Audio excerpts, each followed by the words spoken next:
Hi guys, welcome back to my channel. तो हम लोगों ने हमारे प्रीवियस लेक्चर में एक नया चैप्टर स्टार्ट किया था, that is system of particles. उसके अंडर हम लोगों ने सेंटर ऑफ मास और कंजर्वेशन ऑफ लीनियर मोमेंटम वाले 2 टॉपिक्स कंप्लीट किए थे। तो आज का हमारा टॉपिक है एंगुलर मोमेंटम। तो सबसे पहले हम लोग इसकी डेफिनेशन देखते हैं। It is given by this formula. Angular momentum को हम लोग इस फॉर्मूला के साथ डिनोट करते हैं, ठीक है, जिसमें आर आई क्या है, मेरे पास पोजीशन वेक्टर है, और जो मेरा पी आई है वो मेरे पास लीनियर मोमेंटम है। इस फॉर्मूला को हम लोगों ने इक्वेशन नंबर 1 दे दिया, ठीक है। Now according to head tail rule, capital R vector plus R I dash vector is equals to R I vector, ठीक है। इसको हम लोगों ने इक्वेशन नंबर 2 मान लिया, ठीक है। अब हम क्या करेंगे, दोनों साइड्स पे डेरिवेटिव परफॉर्म करेंगे। इसका डेरिवेटिव ये रहा और इन दोनों का डेरिवेटिव हम लोगों ने यहाँ पे लिखा, ठीक है। अब हमें मालूम है कि rate of change of position vector velocity के इक्वल होता है। तो जब मैंने आर आई वेक्टर का डेरिवेटिव किया तो यहाँ पे आ जाएगा वी आई वेक्टर, ठीक है। कैपिटल आर वेक्टर का हम लोगों ने डेरिवेटिव किया तो यहाँ पे आ जाएगा V vector. R I dash का हम लोगों ने डेरिवेटिव किया तो यहाँ पे आ जाएगा वी आई डैश, ठीक है। और इसको हम लोगों ने इक्वेशन नंबर 3 मान लिया, ठीक है। अब हम क्या करेंगे, इक्वेशन नंबर 2 और 3 इन दोनों को हम लोग सब्सटीट्यूट कर देंगे इक्वेशन नंबर 1 में। अब आर आई की जगह पे क्या आ जाएगा, आर आई की वैल्यू मेरे पास क्या है, ये आ जाएगी यहाँ पे, ठीक है। अब लीनियर मोमेंटम का फॉर्मूला क्या होता है, मास इंटू वेलोसिटी। तो मास तो एज इट इज़ रहेगा और वहाँ पे जो वेलोसिटी आएगी हम लोग क्या करेंगे, उस वेलोसिटी की जगह पे ये वैल्यू सब्सटीट्यूट करेंगे, ठीक है। तो यहाँ पे जब मैंने यहाँ पे आर आई की वैल्यू सब्सटीट्यूट की तो मेरे पास इक्वेशन ये आई। उसके बाद मेरे पास लीनियर मोमेंटम का फॉर्मूला लिखा हम लोगों ने, जिसमें जो मेरे पास वी आई वैक्टर है उसकी जगह पे हम लोग ये चीज़ सब्सटीट्यूट कर देंगे यहाँ पे, ठीक है। तो मेरे पास जो एल वेक्टर है वो मेरे पास इस तरीके से आ जाएगा, ठीक है। अब हम क्या करेंगे, प्रोडक्ट करेंगे, दोनों ब्रैकेट्स हैं तो इनको आपस में मल्टीप्लाई किया तो मेरे पास 4 टर्म आ गई, ये सबमिशन बाहर है एज इट इज़, ठीक है। If our centre of mass is fixed, कहते हैं अगर हमारा सेंटर ऑफ मास फिक्स हो। सेंटर ऑफ मास का मतलब क्या था कि एक कोई ऐसा पॉइंट जहाँ पे सारे के सारे पार्टिकल्स अपना मास कॉन्सेंट्रेट कर रहे हैं, यानी उस पॉइंट के ऊपर अपना सारा का सारा मास लगा रहे हैं, उसको हम लोग सेंटर ऑफ मास बोलते थे। तो अगर मेरे पास सेंटर ऑफ मास ही फिक्स्ड है, यानी कि वो पॉइंट फिक्स्ड है और मेरे जो पार्टिकल्स हैं वो मूव कर ही नहीं रहे हैं, इट मीन्स, ठीक है। तो अगर वो मूव ही नहीं कर रहे हैं तो वेलोसिटी क्या हो जाएगी, ज़ीरो हो जाएगी। तो अब वी वेक्टर मेरे पास ज़ीरो होगा तो मेरे पास ये टर्म खत्म हो गई और ये टर्म भी खत्म हो गई। तो पीछे मेरे पास एल वेक्टर किसके इक्वल आएगा, इन दोनों टर्म्स के, ठीक है। और इनको हम लोगों ने इक्वेशन नंबर 4 लेट कर लिया। अब हम क्या करेंगे, पार्ट्स में इन दोनों को सॉल्व करेंगे। तो सबसे पहले हम लोग सिर्फ और सिर्फ इस पार्ट के ऊपर बात करेंगे, ठीक है। तो अब यहाँ पे हम लोगों ने हमारी फर्स्ट टर्म ले ली। इसमें हम लोग क्या करेंगे, सबसे पहले तो वी आई डैश की वैल्यू सब्सटीट्यूट करेंगे। अब वेलोसिटी क्या होता है, rate of change of position vector.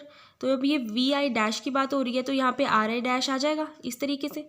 अब डी बाई डी टी को समीशन के आगे ले जाओ और मल्टीप्लाई और डिवाइड करो कैपिटल एम के साथ।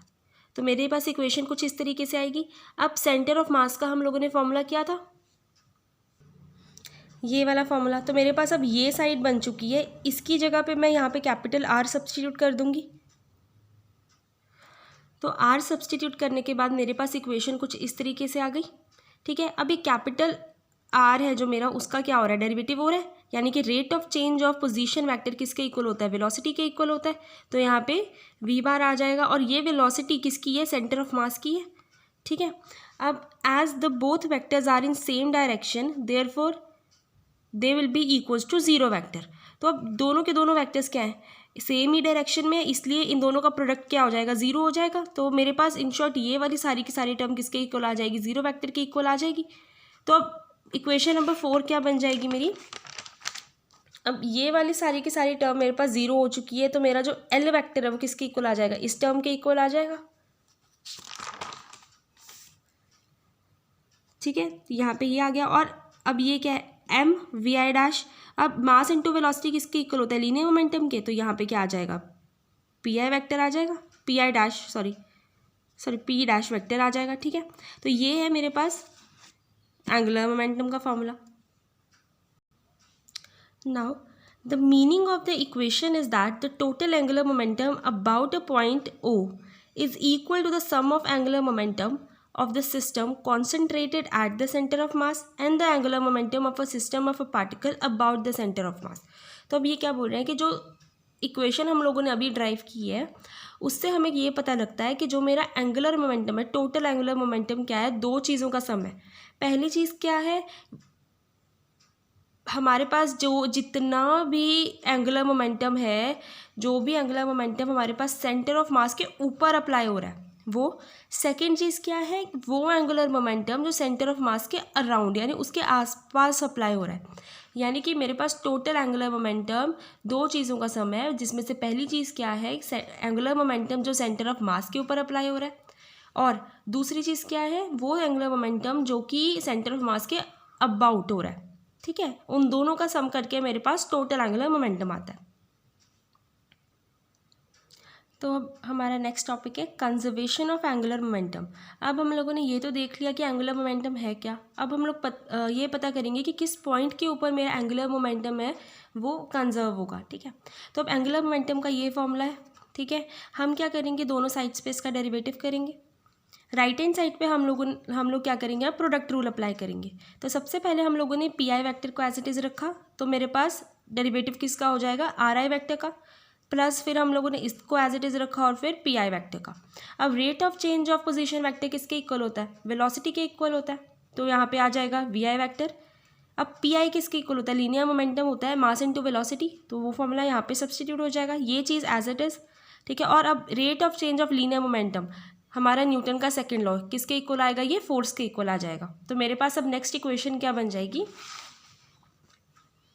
ये इक्वेशन सारी की सारी वैल्यूज़ को सब्स्टिट्यूट करने के बाद मेरे पास आ जाएगी इक्वेशन नंबर 1। ठीक है, now as we know cross product of two similar vectors is equals to 0। अब दो सिमिलर वैक्टर्स का अगर हम लोग क्रॉस प्रोडक्ट करते हैं तो मेरे पास रिजल्ट क्या आता है, 0। तो मेरे पास ये सारी टर्म किसके इक्वल आ जाएगी, 0 को इक्वल आ जाएगी। तो मेरे पास इक्वेशन नंबर 1 क्या बन जाएगी, ये, क्योंकि ये चीज़ अब ख़त्म हो चुकी है, 0 आ गया, तो मेरे पास पीछे सिर्फ ये टर्म रह जाएगी। ठीक है, ठीक है, तो अब नेक्स्ट एज वी नो जो एफ आई है यानी कि जो मेरी फोर्स होती है वो दो चीज़ों से बनती है, एक तो एक्सटर्नल फोर्स और दूसरी इंटरनल फोर्स। ठीक है, तो उन दोनों का सम करने के बाद मेरे पास टोटल फोर्स आती है। तो एक्सटर्नल फोर्स को हम लोग इस तरीके से डिनोट करते हैं और इंटरनल फोर्स को हम लोग इस तरीके से डिनोट करते हैं। इसका मतलब क्या है, वो फोर्स जो कि ith पार्टिकल के ऊपर लग रही है, किसके थ्रू, jth पार्टिकल के थ्रू। ठीक है, तो अब एफ आई की वैल्यू मेरे पास ये आ गई, हम क्या करेंगे, इस वैल्यू को यहाँ पे सब्सटीट्यूट कर देंगे, तो मेरे पास ये इक्वेशन आ जाएगी। अब ब्रैकेट ओपन कर लो मल्टीप्लाई करके, तो ये आ गई। इसको हम लोगों ने इक्वेशन नंबर 4 लेट कर लिया। ये जो इक्वेशन नंबर्स होते हैं ना, ये मेरे थोड़े ऊपर नीचे हो जाते हैं, बिकॉज कईयों की नंबरिंग में पहले कर देती हूँ और कईयों की बाद में, तो इसमें कोई कन्फ्यूजन नहीं है वैसे तो। ठीक है, तो आप लोग यहाँ पे अपनी मर्ज़ी से कुछ भी दे सकते हो। ठीक है, तो अब मेरे पास ये इक्वेशन आ गई। अब सबसे पहले हम लोग सिर्फ और सिर्फ इस टर्म को सॉल्व करेंगे। ठीक है, तो मैंने इसको यहाँ पे लिखा। अब सबसे पहले तो समीशन को कॉमन कर लो, यहाँ पे समीशन है तो ये आई था और ये जे था, तो मैंने इनको साथ में लिखा और एक कंडीशन इन पे अप्लाई की है कि जो मेरा आई है वो जे के इक्वल नहीं है। ठीक है, तो अब इसको सॉल्व करते हैं, तो मैंने इसको यहाँ पे लिखा। अब न्यूटन का जो थर्ड लॉ था मेरे पास वो यही था, every action has an opposite and equal reaction. तो जो फोर्स है वो पेयर्स में एग्जिस्ट करती है according to third law of Newton. ठीक है, तो अब अगर मेरे पास एफ जे आई है तो मेरे पास इसका पेयर भी होगा, that is F I J. Okay, तो अब आर आई को तो हमने एज इट इज़ रखा, एफ जे आई है जो मेरे पास, उसकी जगह पे ये चीज़ आ जाएगी। क्यों, क्योंकि एफ जे आई है, अगर कोई एक पार्टिकल है, ith पार्टिकल के ऊपर फोर्स लगाई जा रही है जे के थ्रू, तो एज एन एक्शन और रिएक्शन उस jth पार्टिकल के ऊपर भी तो ith पार्टिकल के थ्रू कोई फोर्स या रिएक्शन आएगा ना। ठीक है, तो उन दोनों का सम आएगा यहाँ पे, तो यहाँ पे मैंने वो चीज़ अप्लाई की और मैंने इसको इक्वेशन नंबर 2 लेट कर लिया। ठीक है,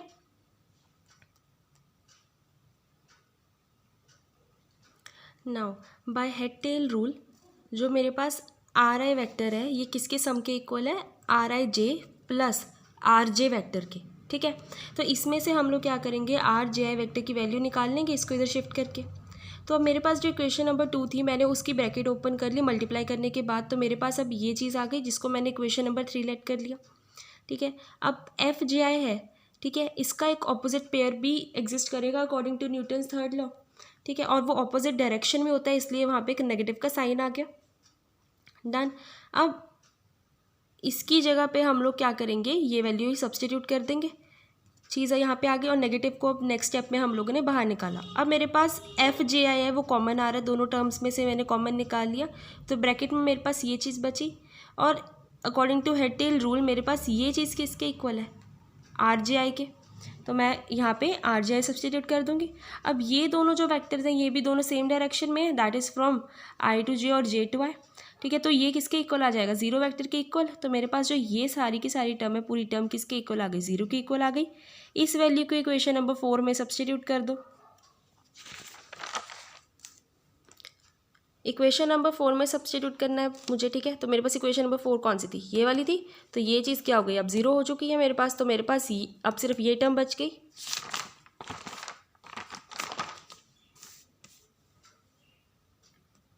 ठीक है, और ये किसके इक्वल होती है, ये टॉर्क का फॉर्मूला होता है, ठीक है। और इसके सुपरस्क्रिप्ट में मैंने ई लिखा है क्योंकि ये एक्सटर्नल फोर्स की बात हो रही है, तो इट मीन्स ये एक्सटर्नल टॉर्क हो गया। ये फॉर्मूला मेरे पास है अब टॉर्क का, ठीक है। तो अब मैं इस फॉर्मूले की जगह पे टॉ लगा सकती हूँ सिर्फ, तो मेरे पास ये इक्वेशन आ जाएगी, ठीक है। तो कहते now if my talk is zero, अगर मैं ये वैल्यू क्या हो गई, जीरो के इक्वल हो गई, तो मैं यहाँ पे जीरो सब्सटीट्यूट करके इंटीग्रेट कर दूँ दोनों साइड्स पे, तो मेरे पास एल वेक्टर क्या आ जाएगा, कांस्टेंट के इक्वल आ जाएगा। मुझे वही पॉइंट तो पता करना था जहाँ पे मेरा जो एल वेक्टर यानी कि एंगुलर मोमेंटम है वो कंजर्व होगा, ठीक है। तो अब उससे मुझे लास्ट स्टेप जो मेरा L vector equals to constant आया, उससे मुझे ये चीज़ पता चलती है, if the total torque due to external force on a system of particle is zero then the total angular momentum is a constant of motion. यानी कि अगर मेरे पास जितना जो भी मेरे पास सिस्टम ऑफ पार्टिकल गिवन है उस पर जो टॉर्क अप्लाई हो रही है वो सारी की सारी टॉर्क ज़ीरो हो जाए मेरी, तो मेरे पास जो टोटल एंगुलर मोमेंटम है वो किसके इक्वल आ जाएगा, कांस्टेंट के इक्वल आ जाएगा, ठीक है।